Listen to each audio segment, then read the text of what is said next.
ambayo italeta manufaa kwa wakulima na vile vile ilete manufaa kwa kilimo ya sukari katika Kenya. Tumekubaliana jameni?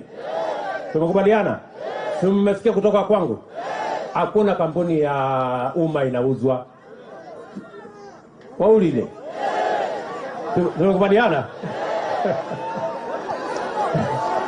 Tumekubaliana? Ama nimeshindwa kuelewa lugha. Niko sawa? Unajua kala pole na najifunza. Tumekubaliana? Mambo mengine ambayo tumekubaliana vile vile ni mambo ya housing. Tulikubaliana na nyinyi ya kwamba wakati tunapanga mambo ya maendeleo ya Kenya, lazima tupange vile vijana wetu watapata ajira. Si kweli? Hapa Kakamega tumeweka orodha ya the first 3,000 houses. Na tumekubaliana na wabunge vile tutajenga, na tumekubaliana na county government.